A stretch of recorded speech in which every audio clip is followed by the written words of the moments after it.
आधी कटोरी दही के साथ में एक बहुत ही मज़ेदार, स्वादिष्ट और कुछ यूनिक सा नाश्ता हम बनाने जा रहे हैं जो बहुत ही मज़े का बनकर तैयार होता है। फ्रेंड्स, अगर आपने एक बार अपने घर वालों को बनाकर खिलाया ना तो सभी के मुंह से वाह ज़रूर निकलेगा और अंदर से एकदम खस्ता और ऊपर से एकदम क्रिस्पी ये नाश्ता बनकर तैयार होता है। जहाँ तक हमें उम्मीद है फ्रेंड्स, अगर आपने एक बार इस नाश्ते को बनाया ना तो मुझे फिर से आकर आप ज़रूर कहेंगी कि फरहा क्या तूने रेसिपी बनाई है। और साथ में ही हम इसके एक बहुत ही चटपटी सी मज़ेदार सी आलू भी बनाकर तैयार करेंगे जो इस नाश्ते के स्वाद को और भी दुगना कर देगा। तो फ्रेंड्स, मैं हूँ आपकी फरहा और रेसिपी विद फरहा व्लॉग में आप सभी का स्वागत है। तो चले बनाना शुरू करते हैं। फ्रेंड्स, हमने यहाँ पे आधी कटोरी के बराबर गाढ़ी वाली दही ली है, यानी कि दही में पानी ना हो तो ज़्यादा बेहतर है। अगर आपके वहाँ पे दही में पानी है तो आपने क्या करना है, इसे ना छन्ने पे आपने छान लेना है। थोड़ी देर के लिए आप इसको छोड़ देंगी तो जो भी पानी होगा वो निकल जाएगा और आपको गाढ़ी वाली दही मिल जाएगी। और देखिए, साथ में ही हमने ऐड कर दिया है एक छोटा चम्मच के बराबर चीनी, और चीनी को अच्छी तरह से हम यहाँ पे दही में मिक्स कर लेंगे। चीनी डालने से हमारे नाश्ते में एक बहुत ही मज़े का कलर आएगा। इतने अच्छे से इसको आपने ना मिक्स करना है कि एकदम क्रीम जैसा ये बनकर तैयार हो जाएगा। देखें, इस तरह का आप देख सकती हैं, एकदम गाढ़ी दही है ना, इस वजह से इसके अंदर आपको पानी बिल्कुल भी नज़र नहीं आ रहा है। फ्रेंड्स, यहीं पे हम ऐड कर देंगे यहाँ पे तेल, जो हम नॉर्मल तेल खाने में इस्तेमाल करते हैं वही तेल है। 2 छोटा चम्मच के बराबर हमने तेल का इस्तेमाल किया है। अगर आप चाहें तो यहाँ पे घी का भी इस्तेमाल कर सकती हैं। और अब तेल डाल करके भी हम अच्छी तरह से हम इसको मिक्स कर लेंगे। फ्रेंड्स, अगर आपको भी कभी कभी ऐसा होता है ना, कुछ हमें समझ में नहीं आता रहता है कि हमें क्या बनाना है, तो अगर आपके साथ भी ऐसा होता है ना तो आप एक बार इस रेसिपी को ज़रूर बनाकर देखिएगा। घर में सभी को बहुत पसंद आएगा। अभी देखिए, यहाँ पे हमने ले लिया है 1 कटोरी के बराबर मैदा। तो फ्रेंड्स, यहाँ पे हमने ना कटोरी का मेजरमेंट रखा है, लेकिन आप चाहें तो मेजरमेंट वाला जो कप आता है उसका भी इस्तेमाल कर सकती हैं। साथ में ही हमने ऐड कर दिया है आधी छोटी चम्मच के बराबर नमक, और आधी छोटी चम्मच के बराबर ही हमने अजवाइन को थोड़ा सा क्रश करके डाला है।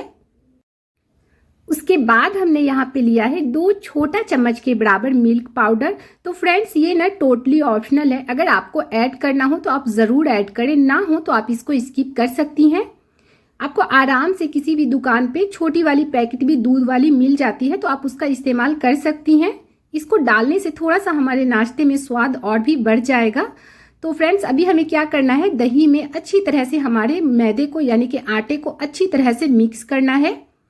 तो फ्रेंड्स, हमें ना यहाँ पे कोई भी एक्स्ट्रा दूध डालने की ज़रूरत नहीं पड़ी थी, क्योंकि मेजरमेंट एकदम परफेक्ट था। लेकिन अगर हो सकता है, अगर आपको लगे कि आटा हमारा अच्छी तरह से नहीं बंध रहा है, यानी कि डो के फॉर्म में नहीं आ रहा है, तो आप यहाँ पे थोड़ा सा दूध का इस्तेमाल कर सकती हैं, लेकिन हमें बिल्कुल भी ज़रूरत नहीं लगी थी। आप फ्रेंड्स देखेंगे कि हमें ना आटे को बहुत ज़्यादा गूंदना नहीं है, बस इस तरह से हमें फोल्ड करके इसको इकट्ठा कर लेना है। रोटी जैसे हम इसका आटा गूंदेंगे नहीं, क्योंकि इसके अंदर एक खस्तापन आएगा इस तरह से हमें करने से, तो इस चीज़ का आपने ध्यान रखना है।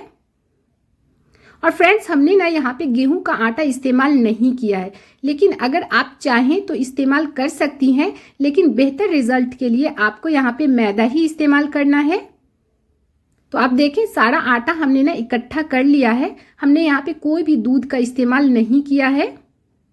तो इसी तरह से हम इसको इकट्ठा कर लेंगे। बहुत ज़्यादा हमें इसको तोड़ने की यानी कि मसलने की ज़रूरत नहीं है। और फ्रेंड्स, यहाँ पे आपको ना आटे को बहुत ज़्यादा लूज नहीं गूंदना है, यानी कि थोड़ा सा हम इसको हार्ड ही रखेंगे, बहुत ज़्यादा हम इसे सॉफ्ट नहीं बनाएंगे। और चले, इसी तरह से हम इसको करके और रख देते हैं ढक करके थोड़ी देर के लिए। और इसी बीच में हम यहाँ पे एक बहुत ही चटपटी सी आलू बनाकर तैयार कर लेंगे, जो इस पराठे के साथ में खाने में और भी मज़ा आ जाएगा। तो आप यहाँ पे आटे को देख सकती हैं, मैंने इसको बहुत ज़्यादा नहीं गूंदा है, और यहाँ पे आप इसकी सॉफ्टनेस भी चेक कर सकती हैं। तो यहाँ पे देखिए फ्रेंड्स, आलू बनाने के लिए हमने ले लिया है 5 से 6 मीडियम साइज के आलू। इसको हमने उबाल लिया है अच्छी तरह से और उसके बाद हम यहाँ पे इसका स्किन निकाल लेंगे, इसको छील लेंगे। तो फ्रेंड्स, आप चाहे तो इसी तरह से अक्खा आलू यहाँ पे बॉईल कर लें, लेकिन कई लोग इसे छील करके काट करके भी बॉईल करना पसंद करते हैं, लेकिन मैं यही सजेस्ट करूँगी कि आप इसी तरह से अक्खे आलू को ही बॉईल करें और ठंडा करने के बाद आप इसको छील लें। ये बहुत आसानी होती है इस तरह से करने में।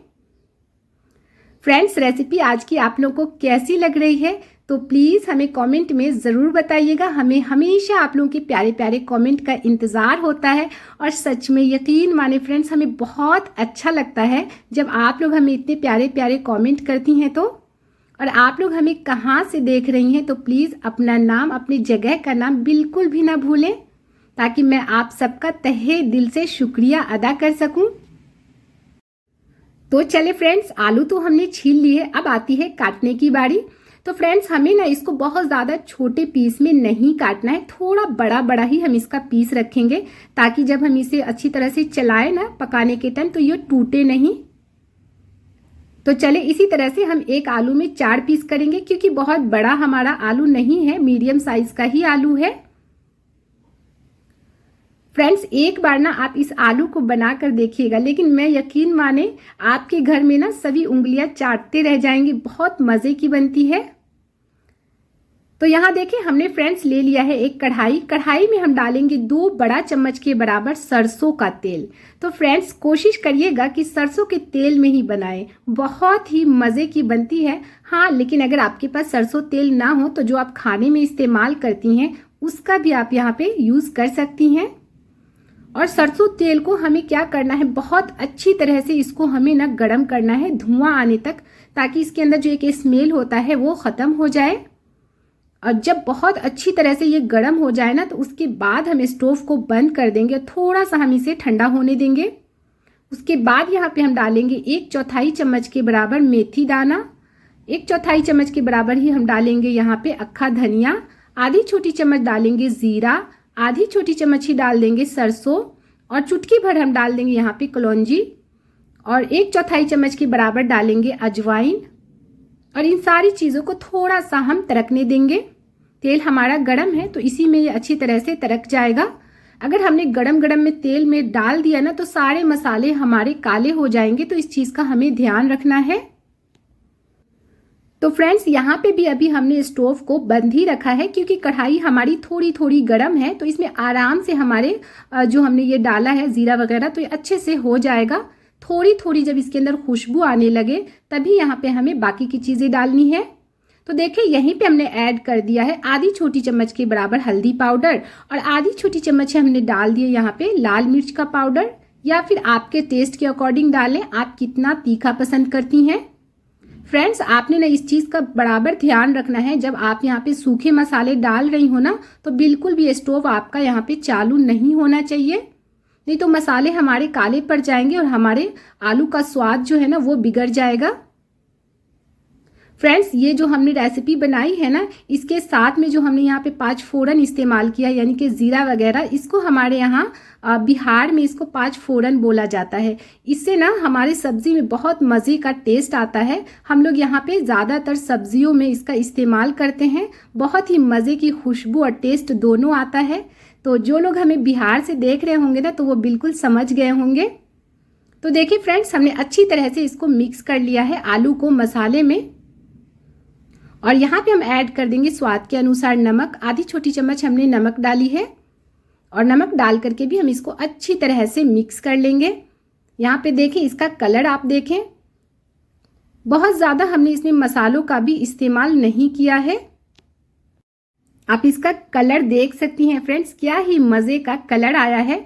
तो चलिए, यहीं पे एक बहुत ही मज़ेदार सी चटपटे से टेस्ट लाने के लिए हम ऐड कर देंगे आधी छोटी चम्मच के बराबर चाट मसाला, और यहाँ पे 3 से 4 हमने हरी मिर्च को इस तरह से लंबा लंबा काट करके डाला है, और 1 नींबू का रस हम यहाँ पे डाल देंगे। अगर चम्मच में देखें तो 2 छोटा चम्मच के बराबर होगा, और इन सारी चीज़ों को हम अच्छी तरह से मिक्स कर लेंगे। फ्रेंड्स, अगर आपके पास नींबू नहीं है तो आप यहाँ पे आमचूर पाउडर का भी इस्तेमाल कर सकती हैं। आप चाहें तो गरम मसाला भी इस्तेमाल कर सकती हैं, लेकिन मैंने यहाँ पे बहुत ज़्यादा मसाले का इस्तेमाल नहीं किया है। अब देखिए अच्छी तरह से हमने इसको मिक्स कर लिया है और यहाँ पे ऊपर से डाल देंगे खूब सारा हरा धनिया। तो लीजिए हमारा बहुत ही मज़ेदार सा आलू चटपटा सा बनकर तैयार है। आप इस आलू को पूरी वगैरह के साथ में भी बनाकर तैयार कर सकती हैं। कहीं आप सफ़र में जा रही हैं तो इस तरह की सूखी चीज़ें आप बनाकर ले जाएं, आपके सफ़र जो है ना बहुत मज़े के कटेंगे। तो चलिए अभी इसको मैं निकाल लेती हूँ प्लेट में।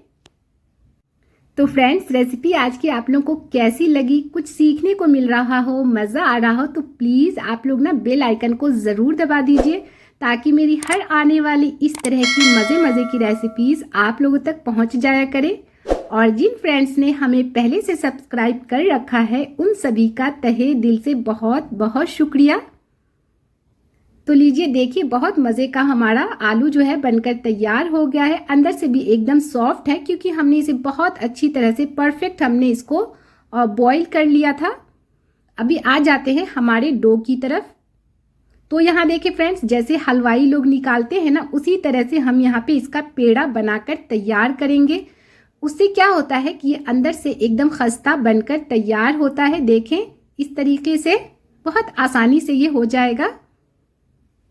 आपको इसका आटे का टेक्सचर जो है वो दिख रहा होगा। बहुत ज़्यादा हमने इसको लूज नहीं गूंदा है, तो इस चीज़ का आपने परफेक्ट ध्यान रखना है। अभी चले सारे लोई को इस तरह से हम पेड़ा बनाकर तैयार कर लेंगे, ताकि हम इसको आसानी से बेल सकें। तो फ्रेंड्स, साइज़ जो है ना आप लोग आपके हिसाब से बड़ा छोटा कर सकती हैं। हमने यहाँ पे इसे मीडियम साइज़ में ही रखा है। फ्रेंड्स, ये रेसिपी है ना बहुत ज़्यादा मेहनत भी नहीं लगती है, बल्कि बहुत आसानी से आप इसको बना सकती हैं। जो लोग जो है बहुत ज़्यादा कुकिंग नहीं जानते हैं, यानी कि नए नए कुकिंग करना शुरू किए हैं, वो लोग भी इसे आराम से बना सकती हैं।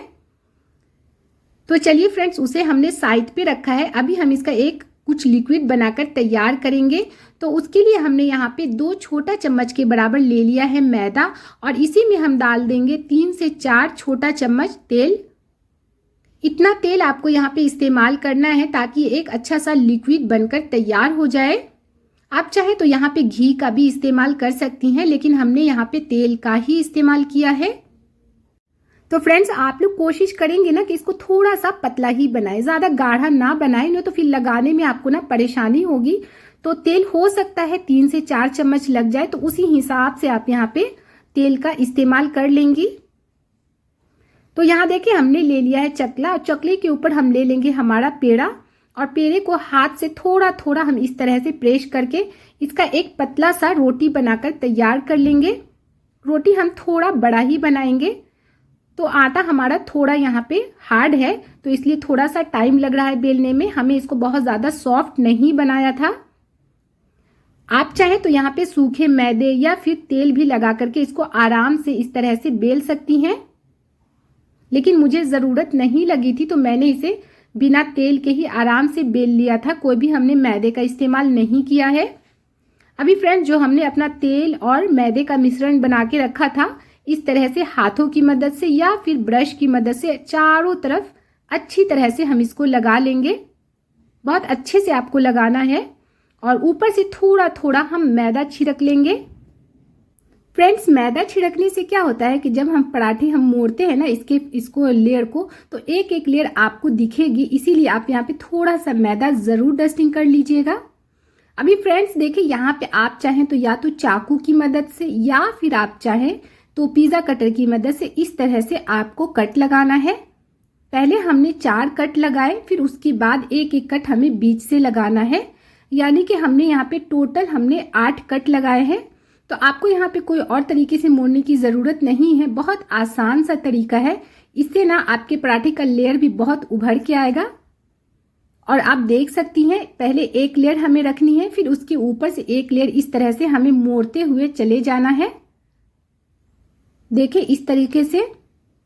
या फ्रेंड्स, अगर आप चाहें तो आप किसी और तरीके से अगर पराठा बनाती हैं तो आप उस तरह से भी इसको मोड़ सकती हैं, लेकिन ये तरीका है ना बहुत आसान है और बहुत अच्छा इसके अंदर लेयर भी आता है। अभी देखिए थोड़ा सा हम इसको इस तरह से फिंगर से हम इसको फैला लेंगे। उसके बाद फिर हम इसको पलट करके और थोड़ा सा हम इस तरह से मोड़ लेंगे ताकि हम इसको ना अच्छी तरह से बराबर करके हम इसकी एक लोई यानी कि फिर से हम इसका एक पेड़ा बना लें ताकि हमें इसे बेलने में आसानी होगी। अगर थोड़ा थोड़ा आपका फट रहा है, चारों तरफ से निकल रहा है तो कोई बात नहीं है, अच्छा है, वो आपका जो है ना पराठा और भी खस्ता बनकर तैयार होगा। तो देखिए इस तरह से हमने इसको गोल कर दिया है। अभी यहाँ पे हम इसको बेल लेंगे। तो फ्रेंड्स हमें ना यहाँ पे इसको थोड़ा सा मोटा ही रखना है, यानी कि हम इसे बहुत ज़्यादा पतला नहीं रखेंगे, क्योंकि अगर हम मोटा रखेंगे ना तभी ये थोड़ा सा खस्ता बन करके तैयार होता है। फ्रेंड्स इस पराठे को यानी कि इस नाश्ते को आप कहीं सफ़र में भी अगर जा रही हैं ना तो बहुत आराम से इसको बनाकर आप ले जा सकती हैं। बहुत ही खस्ता ये रहता है और टेस्टी भी बहुत लगता है। तो फ्रेंड्स हमने तो यहाँ पे इसका साइज़ छोटा ही रखा है क्योंकि हमने अपना पेड़ा बहुत ज़्यादा बड़ा नहीं बनाया था। लेकिन अगर आप चाहें इससे बड़ा साइज़ में अगर आप बनाना चाहती हैं तो आप पेड़ा है ना वो थोड़ा सा आप यहाँ पे बड़ा बनाइएगा ताकि हमें इसे मोटा मोटा ही रख सकें। देखें अगर हम बहुत ज़्यादा पतला इसको बेल लेंगे ना तो क्या होगा कि इसका अंदर से ये खस्तापन नहीं रहेगा। तो इस चीज़ का हमें ध्यान रखना है। तो फ्रेंड्स इसी तरह से एक एक करके हम सारे पराठे को बेल करके और अच्छी तरह से हम इसके ऊपर अपना तेल लगाएंगे। अच्छी तरह से आपको ना चारों तरफ इसको तेल लगाना है। इसी से हमारे जो पराठे की लेयर है वो आपको अलग अलग दिखेगी। और इसी तरह से हमें यहाँ पे इसको कट करना है। तो आप लोग एक बार और देख लीजिए, अगर आपको समझ में ना आए तो फिर से आप यहाँ पे इसको देख सकती हैं। बहुत आसान तरीका है। फ्रेंड्स इसको ना हमें कोई भी आटे को यानी कि इसका डो बना करके हमें कोई भी रेस्ट पे रखने की ज़रूरत नहीं होती है। आप डायरेक्टली इसे फटाफट यहाँ पे गूंद करके और डायरेक्ट आप इसको बना सकती हैं। अभी देखिए हमने सारे को इसी तरह से बेल लिया है। अभी आ जाते हैं हमारे तवे की तरफ। तो फ्रेंड्स यहाँ पे ना इसे बहुत ज़्यादा लो फ्लेम पे आपको पराठे को बनाना नहीं है, मीडियम फ्लेम पे हम इसे बनाएंगे। एक साइड से थोड़ा सा हम इसको होने देंगे, उसके बाद यहाँ पे हम इसको पलट लेंगे और पलटने के बाद यहाँ पे हम इसे एक साइड से थोड़ा सा जब कलर आ जाए उसके बाद यहाँ पे हम तेल या फिर घी जो आपको पसंद हो या फिर आप चाहें तो बटर का भी इस्तेमाल कर सकती हैं। हमने कुछ पराठों में तेल लगाया था और कुछ में मैंने बटर लगाया था। चाहे तो आप घी तेल दोनों मिक्स करके थोड़ा थोड़ा हम इसके ऊपर तेल लगाएंगे। एक छोटा चम्मच ही हमने यहाँ पे तेल का इस्तेमाल किया है। आप ना बहुत ज़्यादा तेल यहाँ पे इस्तेमाल ना करें ऊपर से, नहीं तो फिर क्या होगा कि ये थोड़ा सा सॉफ्ट बनेगा, इसका खस्तापन जो है वो नहीं रहेगा। तो फ्रेंड्स जो लोग यहाँ पे इसको सॉफ्ट बनाना चाहती हैं तो फिर यहाँ पे थोड़ा सा आप घी या फिर तेल जो भी आपको पसंद हो थोड़ा सा आप यहाँ पे ज़्यादा लगाइएगा। मैंने यहाँ पे बहुत कम तेल का इस्तेमाल किया है ऊपर से। तो इसी तरह से फ्रेंड्स हम यहाँ पे सारे अपने पराठे बनाकर तैयार कर लेंगे। आप देख सकती हैं कितने मज़े का इसके ऊपर कलर आया है। तो आपको ये चीज़ें मैंने स्टार्टिंग में ही बोली थी कि अगर थोड़ा सा हम इसके अंदर चीनी डाल देते हैं ना तो बहुत मज़े का इसके अंदर कलर आता है। तो इसी तरह से एक एक करके हम सारे अपने पराठे बनाकर तैयार कर लेंगे। फ्रेंड्स आप ना बहुत ज़्यादा इसे लो फ्लेम पे ना बनाएं क्योंकि मैदा है, तो मैदा है ना वो थोड़ा सा अंदर से आपको कच्चा दिखेगा, पक तो जाएगा लेकिन दिखेगा कच्चा। तो इसीलिए आप यहाँ पे फ्लेम को मीडियम ही रखेंगी। तो लीजिए क्या ही गर्मा गर्म एकदम परफेक्ट मज़ेदार सा हमारा नाश्ता बन करके तैयार है। देखने में जितना मज़े का लग रहा है ना ये खाने में इससे कहीं ज़्यादा टेस्टी था। और ये आलू जो हमने बनाया था उसके साथ में ना तो ये 4 चांद लग गया था इस नाश्ते के साथ में। तो फ्रेंड्स आप लोग भी इस तरह से बनाकर ज़रूर देखिएगा और बच्चों को भी आप इसे लंच में दे सकती हैं। बच्चे बहुत ही आसानी से इसे खाकर फिनिश करके ही आएंगे। तो फ्रेंड्स रेसिपी आज की आप लोग को कैसी लगी तो प्लीज़ हमें कमेंट में ज़रूर बताइएगा। हमें हमेशा आप लोग के प्यारे प्यारे कमेंट का इंतज़ार होता है। आप सभी का बहुत बहुत शुक्रिया।